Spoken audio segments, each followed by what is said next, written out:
Alright, so today we're going to start with the character inputs. But before we do that, we want to make some quick adjustments that I forgot to mention. Go to your CH Tutorial Master, open a full blueprint editor. Now, we forgot to do this in the last video, I believe, so we're going to do that now.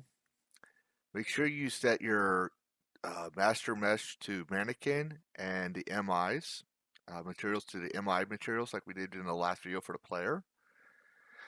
And we forgot to check something in the character movement. So I'm just going to tell you to go ahead and type in ORI and make sure orient rotation to movement is checked as true. And then compile and save. We forgot to do that last time. Now go down to your core folders and get your PC tutorial. And make sure you have an input graph by hitting the new graphs button here and type in input graph. I'm going to go ahead and delete this just to show you. All right, file save. And then go to your content folder, go to your developers, collections, Epic Games, third person BP, blueprints, and then third person character. Now, you probably would have seen a VR and touch input. Go ahead and delete those. What we want to do is control click all these. Oops. Make sure you hit the comments. And untick show bubble when zoomed. And you shoot it's optional, but hit Control C to copy. Go to your input graph and Control V to paste. Bring it up into that nice little corner there so it looks nice and pretty. Rename this to look and turn rotation. Actually, look, there we go. Create variable base turn rate, create variable base lookup rate. Now let's put this in the category of inputs, line bracket, gamepad. Let's hit the private and advanced display. This way, when we compile it, and you're going to see what's going to happen, don't worry, it won't show up. See, like the base lookup rate's showing up, but when you look at the gamepad inputs, it's not showing up. Because we don't need any needless variables showing up. Repeat that with the lookup rate. Just bring that to gamepad. Put the variable number as 45. Advanced display. Private. And now we're going to do the tooltip. But don't, like I said, don't worry about these. We're going to get those in a second. Let me show you here what these are for, in case you don't really know. I mean, you should, but all right. So when we talk about turn, we're talking about the yaw here, which is on the z-axis, if you notice, for the rotation, and the roll on the x-axis. Actually, let me go ahead and set these to default, just in case we still need this character for some reason. All right, go back to your player controller and type in gamepad yaw, and then put z-axis sensitivity. We might make this public later, but for now we're not going to do that. Also, make sure this is at 45.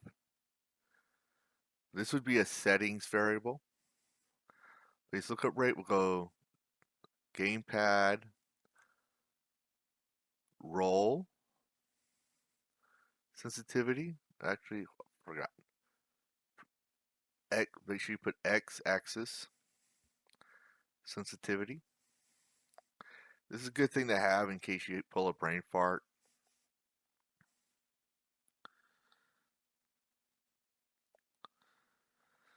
Okay. compile, save. Now let's fix this part. So go to your event graph. Now you probably know people will get their controlled pawn, and then from event begin play, they'll do cast to, and then like third person character, or in our case, CH tutorial master. And then they'll do the return value and promote the variable. This is one way of doing it. Or you'll see someone do that, but they'll convert it to pure cast. It's still the same thing, but let's go ahead and fix this. So let's put this as refs for references. Let's rename this to controlled player.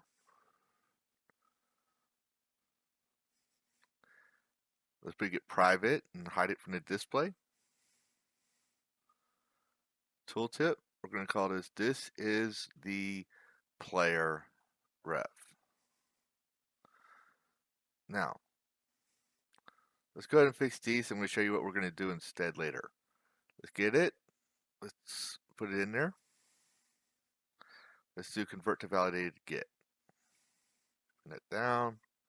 If it's valid, we're going to do the input. If it's not valid, we're not going to do anything. Copy again. This is not necessary, but like I said, it's good practice. So if you don't want to do the validated get, well, don't do it.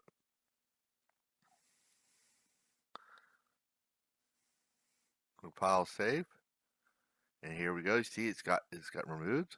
The errors. Collapse the nodes. Type in gamepad input.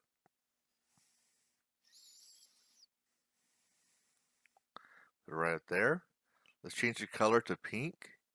You can do this by selecting the color and then dragging on top. If you want to remove a color, just grab it, put it in the trash can. Select OK. For the mouse input, let's get rid of that comment. Let's drag these over. Do the same thing. Get controlled player, convert.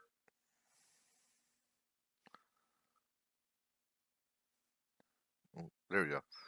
And then let's just go ahead and put some reroute nodes to make it all look nice and pretty.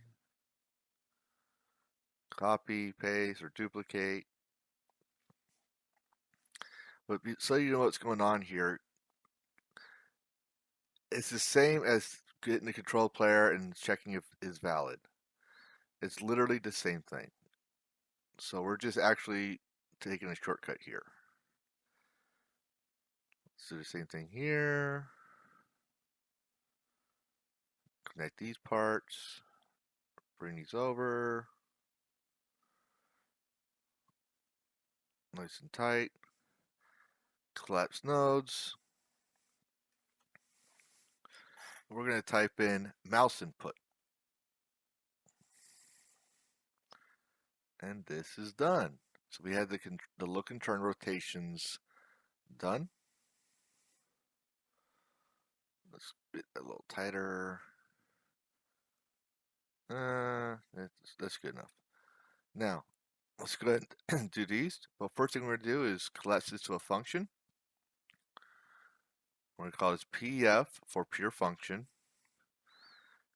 Get controller, oh no, I'm sorry, I'm going to say get controlled rotation vectors. I'm going to put this as a pure and private.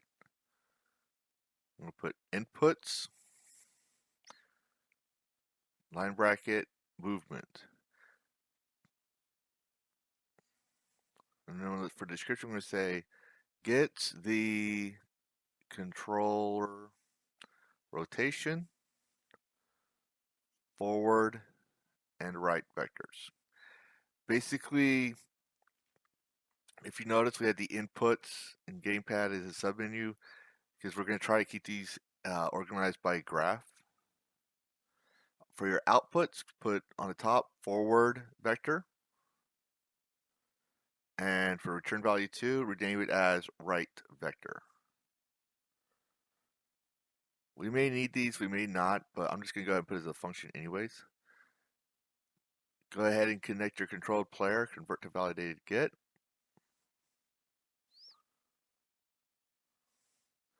Let's straighten these out a little bit. It's not really needed, but it looks nicer, and we want it to look nice. We want it to look very nice.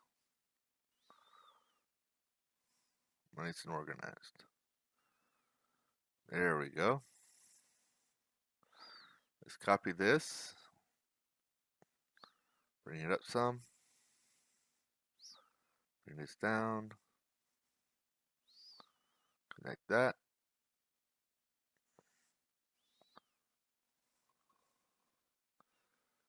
Bring that over. Connect that. Like so. There. Compile, save, and then let's collapse this to a node. And we're going to type in movement input.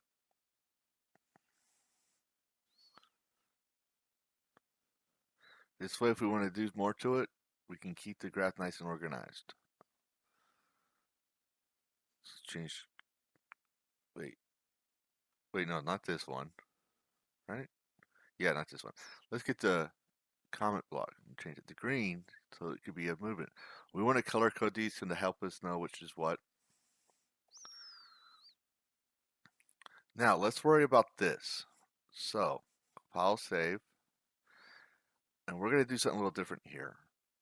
So if you go to your data, your blueprint, your interfaces folder, if you haven't made one, go ahead and make one, new folder, and then make an interface. So go up to blueprints, and then blueprint interface, rename it to blueprint tutorial, BPI-CH tutorial. As you can see here, we have a character reference. So, should I make one? No, I'm just going to keep going. All right, so, gets the reference of our character to avoid casting. Make sure you have the category, and then put a line bracket, getters. For the character ref, make sure you choose your master character. And choose your character ref. Action, and then make sure you have an action states. So BPI tutorial, and then line bracket action states. Sets the events and conditions to enter the jump state. Also make sure you have an is jumping boolean.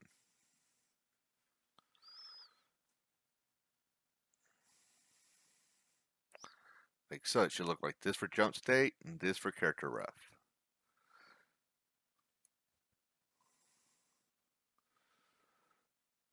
Let's close that. We're going to close that. We should not need this anymore. Go to your master, go to class settings. Under interfaces, add BPI CH tutorial or whatever you named it.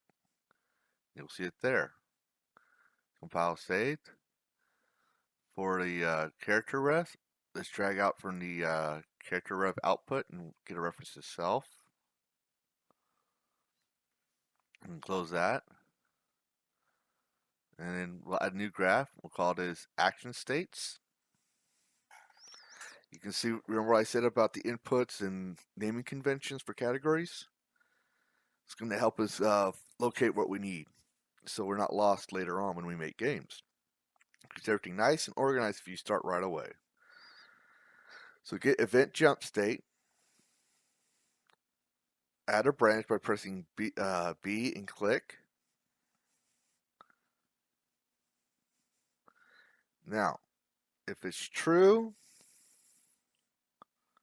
we want to jump.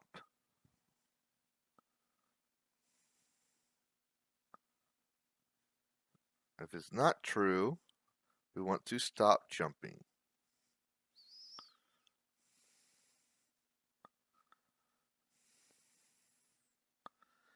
Let's also get event on landed.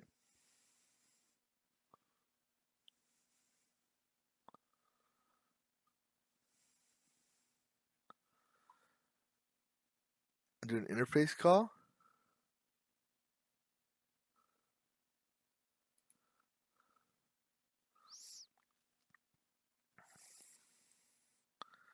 And let's do a collapse node,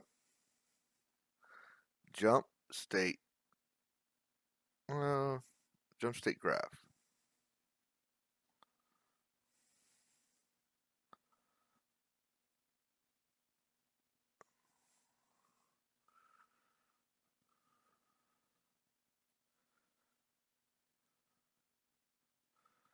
And we just go ahead and do that. Put a green check. There we go.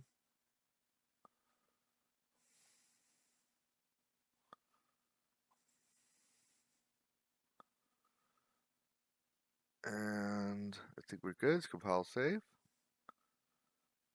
Come over here.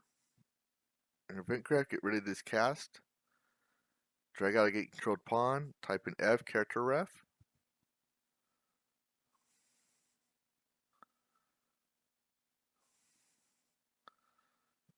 There we go. As you can see, the only thing that shows an error is the jump states. If we go down here to movement graph, see nothing says it's wrong. Oh, whoops. Wait a minute. Here we go. So let's go ahead and finish this jump. Uh-oh. Let's get rid of the stop the jumps and then get controlled pawn. Convert to validated get.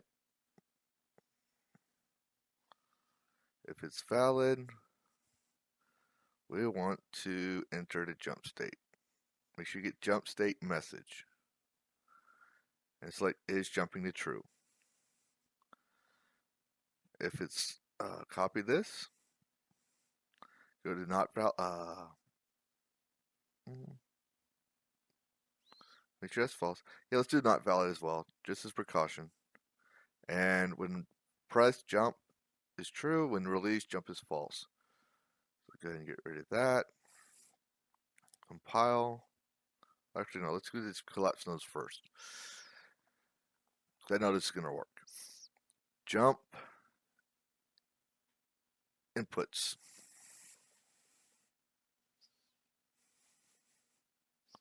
Green, go ahead.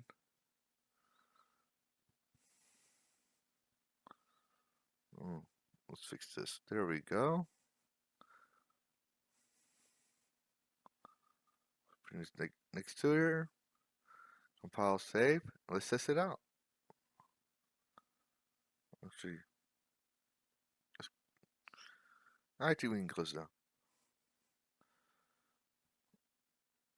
Yep, everything looks good. I'm just double checking, make sure we have nothing else to work on. No, we don't have to worry about that. Don't have to worry about that. Just double checking everything. Hit play. I'm going to read this up so you can see. As you can see, we can rotate the mouse. We can jump.